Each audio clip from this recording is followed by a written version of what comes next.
I never thought my peaceful little garage workshop would become the center of a neighborhood war, but that was before Karen moved in across the street and decided that anything she didn't personally approve of had to be eradicated like some kind of weed in her manicured garden of delusion.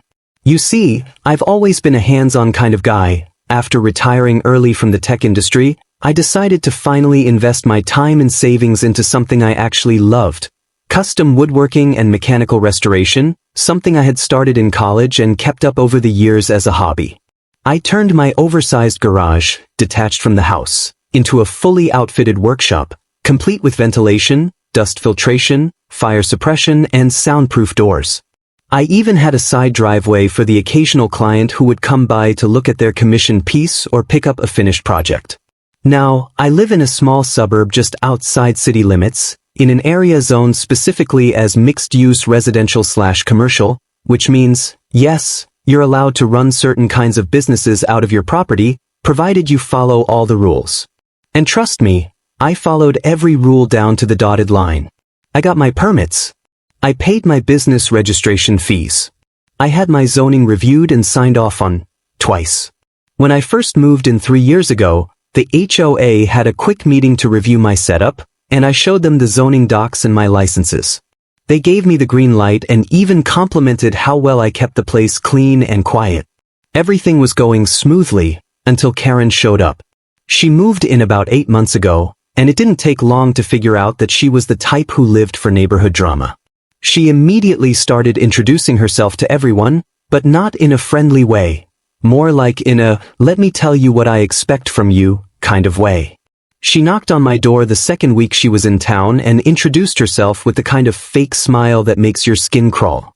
"So what exactly do you do in there?" she asked, eyeing my closed garage.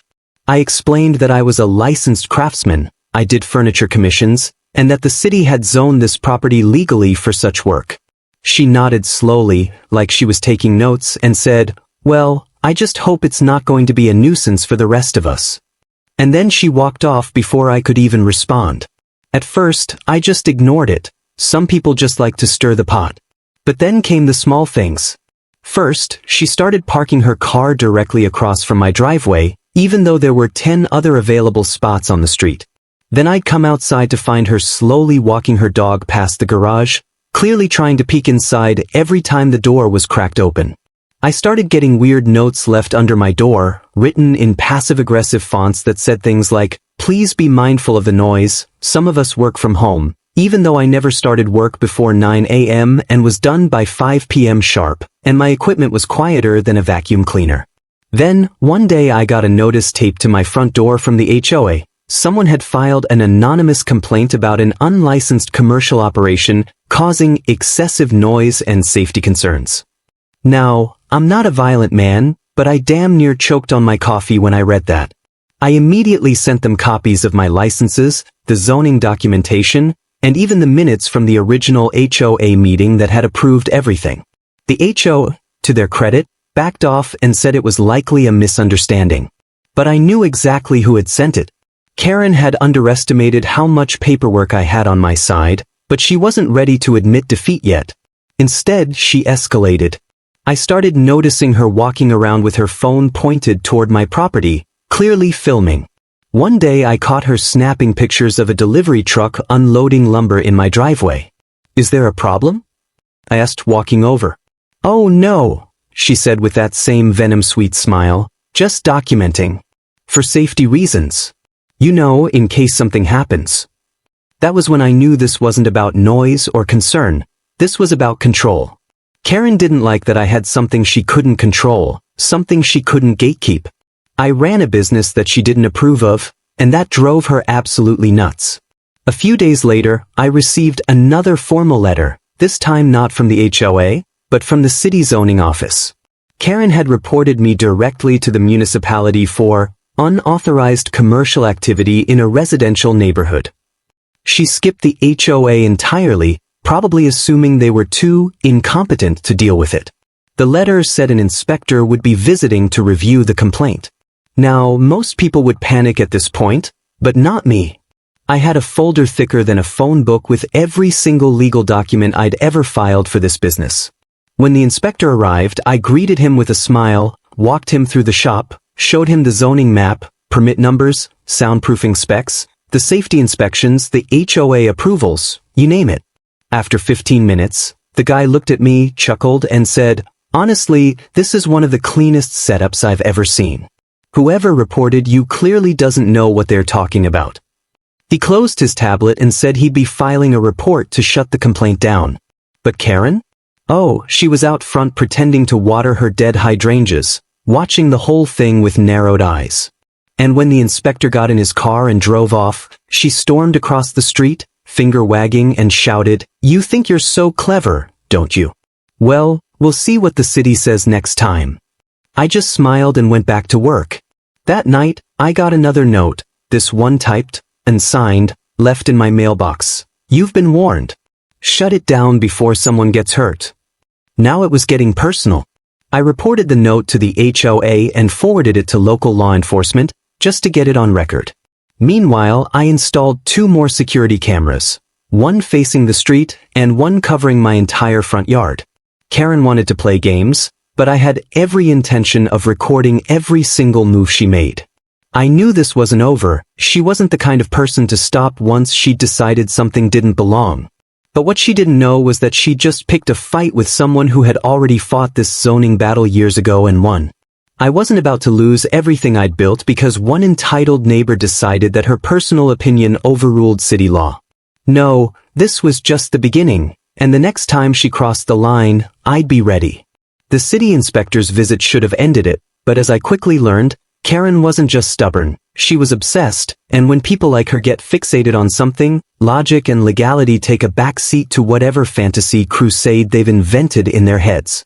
Within days of the inspector's visit and subsequent dismissal of her complaint, Karen upped her game from mere nuisance to full-on harassment. I noticed her whispering to neighbors on the sidewalk, pointing at my house as if I were some dangerous element in the community. Suddenly, the once cordial waves I received from the folks down the block became awkward half-smiles or total avoidance. I had been here for years and never had an issue, helped people move, donated furniture to local auctions, even hosted a few neighborhood BBQs, but now Karen was poisoning the well. She started claiming my garage was a fire hazard, telling people that the noise levels were dangerous for children, and that my workshop attracted strangers into the neighborhood. Strangers, mind you, were just local clients picking up handmade benches or refinished dining tables. But she was smart about it, never put anything in writing, always relying on gossip and passive-aggressive interactions. I, on the other hand, had decided it was time to go on the offensive, not by breaking the law like she hoped I would, but by burying her tactics in a mountain of irrefutable legality. First, I made a trip down to City Hall and requested full copies of every zoning document related to my property and adjacent parcels. I got maps, approval letters, digital copies of commercial permits, and even email transcripts from previous interactions with the zoning office. I had them notarized, organized them chronologically, and backed everything up to a cloud drive. I even laminated my original approval certificate and mounted it inside the garage entrance, right under a camera. Then I submitted a formal letter to both the HOA board and the zoning office outlining a timeline of Karen's false complaints, including the inspector's conclusion and evidence of her ongoing campaign of misinformation. I wasn't just playing defense anymore. I was documenting every step toward a legal counterattack. But even with her complaint officially dismissed by the city, Karen wasn't satisfied. Her next move was to pressure the HOA into taking matters into their own hands. I received yet another letter, this one from the HOA attorney, demanding I cease commercial activity inconsistent with community standards. The wording was vague and suspiciously similar to language Karen herself had used in her ramblings. It was clear she'd either written the letter herself or heavily influenced it. I immediately responded with a certified letter demanding clarification and reminding them that not only was my property zoned for commercial use, but the HOA had previously reviewed and approved my workshop in a documented meeting years ago. I included the meeting minutes, the zoning paperwork, and a thinly veiled warning about legal liability for harassment and defamation. Within 2 days, I received a sheepish email from one of the board members apologizing and acknowledging that the HOA may have acted prematurely. But the damage had been done. Karen had successfully bullied them into challenging me again, and I knew it wouldn't be the last time. Then came the surprise visit from a supposed fire safety inspector, who claimed he'd received a complaint about flammable materials and wanted to inspect my garage. But unlike the city zoning inspector, this guy didn't have credentials or a city vehicle. He just had a clipboard and an attitude. I asked him point blank for ID and a warrant or inspection order. He had neither.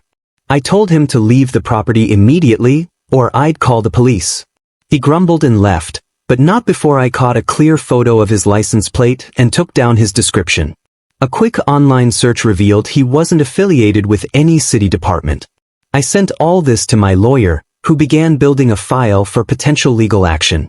I also had a strong suspicion that Karen had hired or manipulated someone to pose as an inspector just to intimidate me or find something she could twist into another complaint. That evening, I installed 2 more motion-activated lights and reinforced my external Wi-Fi security system so all my camera footage could be backed up to a secure server in real time. Karen, perhaps sensing that her methods were failing, began acting more erratically. She started blasting music from her porch whenever I was in the garage, apparently to drown out the noise, even though I'd measured my machines with a decibel meter and they registered under the city's noise threshold. She'd also take her phone and stand at the edge of my property, just recording nothing, staring through the lens like she was building her own deranged documentary. One morning I saw her pacing outside talking to someone on the phone, loudly describing my business as an illegal operation, and saying, "I have him recorded on camera admitting it." I had never admitted any such thing. Every conversation was brief, polite, and carefully neutral. But now she was fabricating claims, perhaps hoping to goad me into lashing out so she could record that instead. Unfortunately for her, I had the self-control of a monk when it came to legal matters. I wasn't going to give her an inch. I began writing a cease and desist letter with the help of my lawyer, citing harassment, trespassing, defamation, and abuse of municipal resources. We gathered all the letters, all the footage, and even voice recordings from conversations within earshot where she made slanderous comments to others.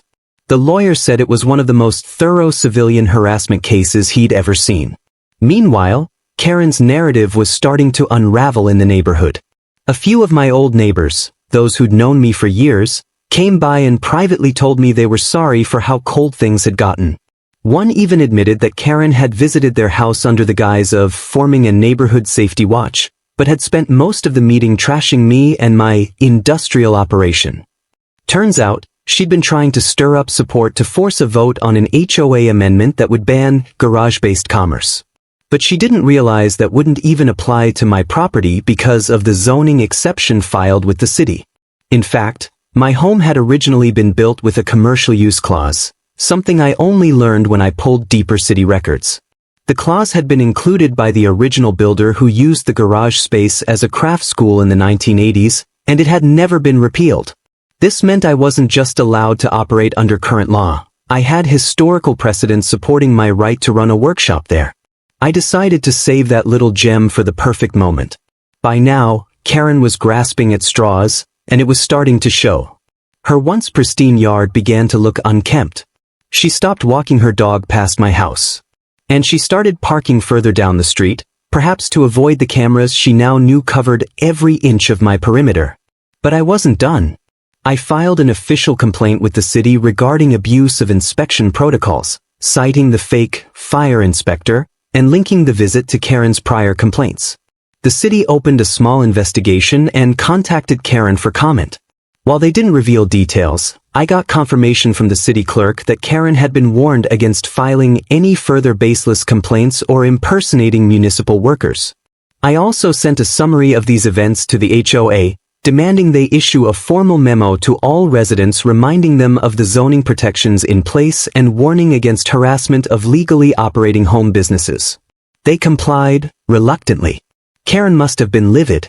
The day that memo was emailed out, I caught her on camera walking up to my mailbox and standing there for a full minute, reading the sign I'd posted that said, "Zoned legally, certified commercial. Harassment will be prosecuted." She didn't touch anything, but she looked like she wanted to spit fire. I was more ready than ever to launch my final counterstrike, but I knew I had to wait for her to take one more step out of line, one move that crossed into indisputable legal territory. And something told me it was coming. People like Karen don't walk away quietly.